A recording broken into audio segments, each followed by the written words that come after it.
I'm, all right, I'm going to call this meeting of the Public Safety Committee to order. We'll start with attendance. We have Supervisor Milliken here, and we have Supervisor or Chairman Creefall here, so we do have a quorum. Next, we'll do the affidavit of posting. This agenda was posted in the office of the county clerk on the 14th day of April, 2021. Notice was sent to the West Bend Daily News, Express News, WIBD, WMBZ Radio, WTKM Radio, My Community Now, Hartford Times Press, Kewaskum Statesman, and Milwaukee Journal Sentinel. We'll rise for the Pledge of Allegiance.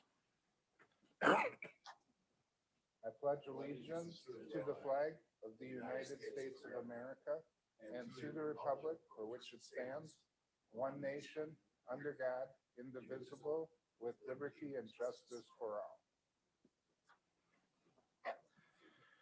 Okay, and our sole agenda item is a discussion item on capital improvement request. Oh, yeah, we got to do the consent agenda. Sorry, I missed that. I need a motion to approve the consent agenda. Okay, Supervisor Milliken, second. All right, Supervisor Creefall seconds, or Chairman Creefall. All those in favor signify by saying aye. Any opposed? Okay, motion carries. All right, now we can do the discussion item. Who do we have who's going to speak to the capital improvement plan? Is that Aaron?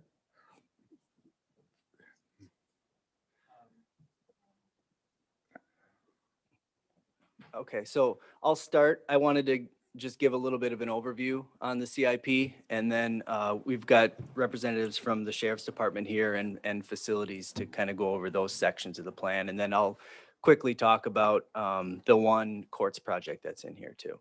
Okay. So just generally speaking with the CIP, everybody knows the county's got a substantial investment in roads and buildings and parks and other public infrastructure.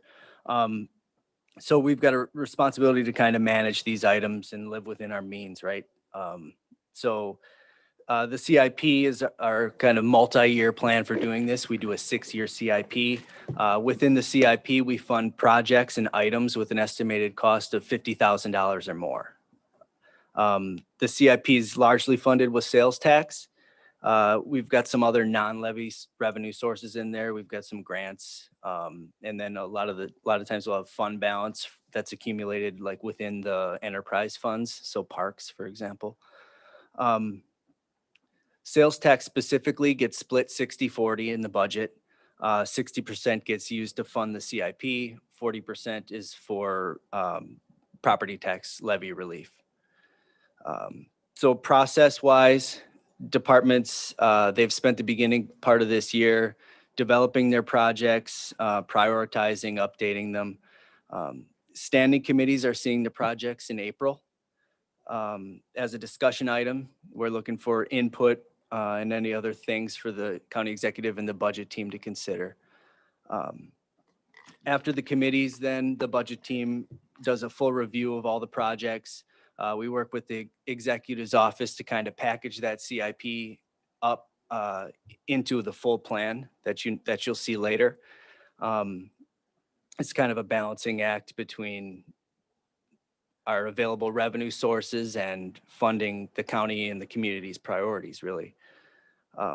The full CIP goes to the executive committee in July and then the full board in August.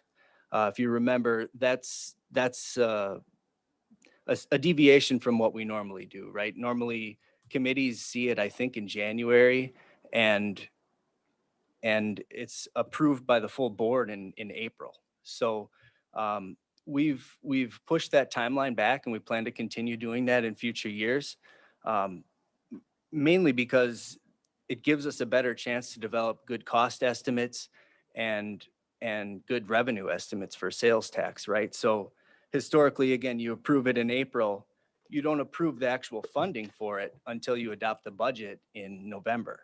So if you remember from last year, right, you approve it in April, we had a pandemic hit in between, and then you approve the budget. So all kinds of things change potentially with our estimates. And then this year in particular, we've got, all this new federal money coming in. We've got a state budget. So, moving the timeline back really makes sense, just so that we can kind of gauge all of that stuff. So again, that's just an overview of the CIP process and the plan that we're going to follow. Again, I've got representatives here from the Sheriff's Department and facilities. So they'll talk about their projects as they see fit. I don't anticipate we'll go through project by project necessarily, but we're all here to kind of answer any questions. So I'll turn it over. Probably the Okay. Sheriff's Department first. Yep. So Marty? So I guess my first one, we can certainly go through each individual project, or if you just have specific questions on them. Really, 4 of our 5 projects that are our main projects have been on CIP for several years. The only real additional one is the 911 refresh. That's kind of a new one that you haven't seen before. But our squad project, that about 3 or 4 years ago, that was in just a budget item, and that was moved over to CIP. So that you've seen for several years. Our range project that's set out for 2024 or 2023. That's been on the books for a couple of years. And our handgun replacement, if we'd like to replace our handguns in 2024. At that time, they'll be 14 years old. And we have Trijicon night sights on them that are good for, they're supposed to be replaced every 12 years. So it's about time for those to get replaced in 2024. But if, like I said, if you have specific questions, I'd be more than happy to answer about specific projects. So the other one that is the radio system, which I think you kind of alluded to a little bit, where we used to put $500,000 per year into it. And what we'd like to do is to kind of budget ahead for future replacements of the system. Our original radio system that we're replacing, we're going through that process right now. That was started in 2008, 2009. So they typically last, I know that there was mentioned about 10 years, but it's by the time we get the new system up and going, it'll be 17 years. So it's the 15 to 20 years is about what when they need to be totally replaced. It looks like we're planning to save 1.5 million towards the next new radio system once we get this one put in. Is that correct? I think that was the Yeah. intention of the. Yeah, and that's per year. So each year we'd be putting aside 1.5 million. So hopefully then the next radio project in the 2030s, we wouldn't need to do any borrowing for it. That's exactly the intent Yep. behind it. And, because the current radio project we're thinking is, 14, 16 million-ish in that Yeah. neighborhood. And we Yeah. don't know what it's going to be, 25 years from now. Yeah. Yep. Okay. Other questions? Oh, your microphone? Don? Microphone? Oh, sorry. 40, going from the 40s to the 9. Having been in the business for years and having used both, I was never a range officer, but I have an affinity for the 40 still, as opposed to the 9. It's going law enforcement wide. They're going back to 9s. And Yeah, I don't know. So that's the recommendation of our. Okay. You're right. The pendulum always seems to swing. I mean, Yeah. Before the 40s, we were carrying Beretta 92Fs, which were 9mm Yeah. chambered, and then everyone seemed to go to the 40s. So that's where we transitioned to, 15 years ago. So now it's going back again. And I guess I'm thinking that part of it is that it's an easier round to shoot if you're not quite as skilled. If there's not as much stamp to the 9mm. I know the availability of the ammunition, the 40s they're more expensive. So we focus on shot placement versus the caliber of the weapon. I always like the 40 because if you're a little bit off target, but you still hit your target, you're going to knock your target down. Sure. So And nines are good. I mean, there's no, but I always like that additional stopping power to make sure that you want to stop the threat, and boom, it usually takes, if I end up with a shoulder shot rather than a, center mass shot, that person's going to go down. Yeah, and that's, we're saying 9 now, maybe that could, I don't think Yeah. that's cast in the stone either, but that was No. just based on the recommendation No. 2 years ago when we did this. I'm keeping my 40. Although ironically, no one wants to take those in as trades anymore. So, Really? yeah, they're not in demand at all anymore. Well, maybe I could enhance my, Yeah. all right, thanks. Stick with my 9. Yeah. Other questions for Sheriff's Department? Okay, then I think the next one is the facilities part of the Sheriff's Department. So I think we have Scott Schmidt here for that, or, Yeah. okay, Hi, I'm Kara Herdrich. I'm the facilities manager. okay, We haven't added anything substantial to CIP over the last year. We're looking at doing a walk-in cooler upgrade, updating UPS, updating a couple of UPS devices, so window replacement, the chiller replacement, and a generator replacement. Those are all primarily based off of age. It's proactively planning for those replacements. The other items that are on the list, the jail roof replacement. The roof is in really, really horrible condition and needs to be replaced. Last year when we talked about it, I had split the cost of it into 2 years. It makes sense to mobilize in 1 year. We talked about whether we would combine that or not. And at this point, the numbers are still in 2 separate years. But the jail roof is really in dire straits, and that includes going over the Sheriff's Department because of the way that Huber lies within that space.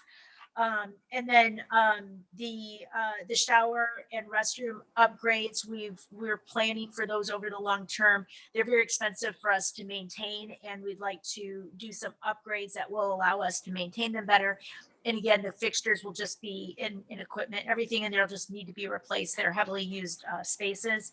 And then in the jail, the cast iron, we've got cast iron pipes that are causing us regular issues, and we're doing some one-off replacements of small segments, but just thinking to the future, at some point we should really look at upgrading all of that to PVC. So those are the items that we have on our CIP for the Sheriff's Office at this point.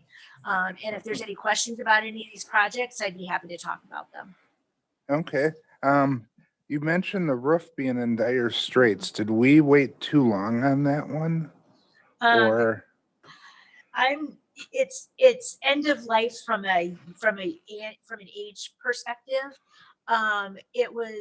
So I've been with the county for 3 years, and it got on my radar like within a couple of months of being here. We've had ongoing issues with leaks within the jail, within some of the cells, which render them unusable. And so we can fix those leaks. And as with many roof repairs, we're patching one area just to deal with then moving the leak to another area within the roof. So yeah, it's definitely at or past end of life. okay, and that's a flat roof. What's the lifespan on those roof replacements once we do that? So normally I would look at like 30 years, 25 to 30 years. We would be looking to get a substantial warranty. They usually come in around 15 to 20 years on a warranty on that. Okay, all right. Is there a need to, if we're having lots of leaks on that, is there a need to move that up? Because it looks like you don't have the roof replacement till 2023. Yeah, that's so I put it in as soon as I was aware of it, which was 5 years out. It could definitely be pushed up. In discussions I've had with Scott regarding, projects that we might want to move up based on availability of some federal funds, that's the highest one on my list. So yes, definitely I would love to be doing that this summer if at all possible, just because it would save us a lot of headaches in the long run. The roof is just going to continue to deteriorate. Yeah, if we wait till 2023, is that going to make the cost of that repair more expensive? Right now, I have a $15,000 repair that I'm holding off on, pending federal discussions, but I'm gonna have, or discussions around that federal money. I don't really know where that stands. So I'm holding that. I've been holding it for about 2 weeks now, because we had another issue with a leak in a cell in the adult pod. I'm gonna have to move on that pretty soon if we don't have confirmation on whether or not we're gonna be able to use those federal funds. So I'm kind of Yeah, waiting for direction on that. But yeah, I have that repair. I anticipate that we're probably gonna see repairs like that, probably 3 or 4 of them a year until we replace them. So yeah, it's definitely something that's worthy of consideration. yeah, with that federal money coming in, if we can move that up, that may save us money long-term rather than waiting till 2023. Right, absolutely. So, yep, okay. Other questions about the facilities CIP budget? Supervisor Marquardt? Well, if I may, about the roofing, it's my business. Okay, yeah, go ahead. Yeah, So, yeah, definitely the- had that insight. the questions you just kind of asked, would be cheaper. This year is crazy busy. There are material shortages, there are labor shortages. So this is not the time to be hoping to get a quick, cheap roof done. Okay, So, definitely useful inside yeah. info, yep. So I would say that holding off till next year, you might actually be in better shape and trying to get it out towards the end of the year, perhaps. So, And yeah, and I haven't done the due diligence at this point to see what the changes would be based off of the last year with COVID-19. But that's something that I'm seeing, across the board. We just did some furniture in the sheriff's office. I won't say it's more expensive than it was, because it wasn't, but it took us over 4 months to get furniture delivery, which normally takes 8 to 12 weeks. right. So So some of those other projects like the chiller as well, that is going to be a hard thing to move up, I think, into this Yeah. year or even early next year. So thanks. Okay, Chair. Hey, this is a question for Aaron. For that federal funding, should that be an accepted project? How long does that federal funding, when do we have to spend that by?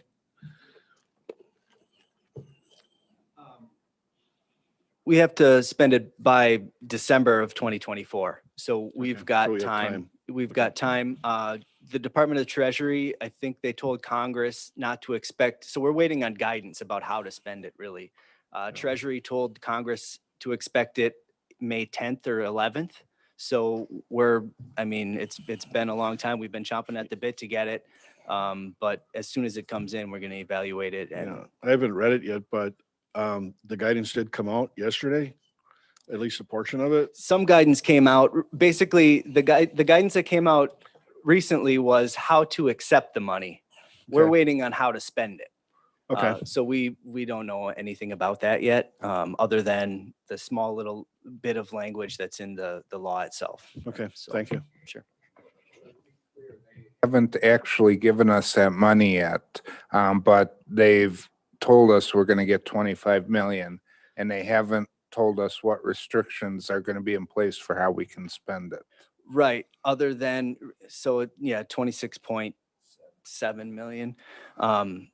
They told us essentially that you can't use it to directly reduce tax levy. There's some questions on who that actually applies to. And then other COVID related items. They're, again, talking with the Treasury, there's potential that language gets expanded drastically. We're just waiting and hoping that we get some good guidance here soon. So. Okay. Other questions for facilities? Okay, and then I think our last one is the capital improvement for the clerk of courts. Right. So I can speak to this one. Really, this project represents the build out of a space to accommodate a fifth court branch. Um, you might remember Act, I think 184, 2019, probably. It created, the state created 12 new court branches. The Director of State Courts Office was to select those 12. He chose 4 last year, so there's 8 left. We weren't on that list. Talking with the clerk of courts, she's not very optimistic that we'll be picked.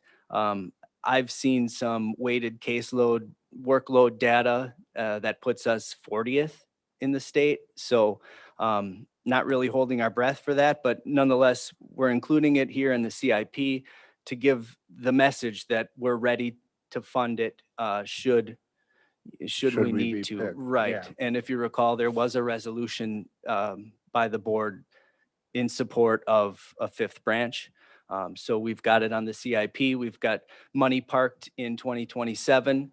The project form references that we would move that money up via an amendment to the CIP if and when we were chosen.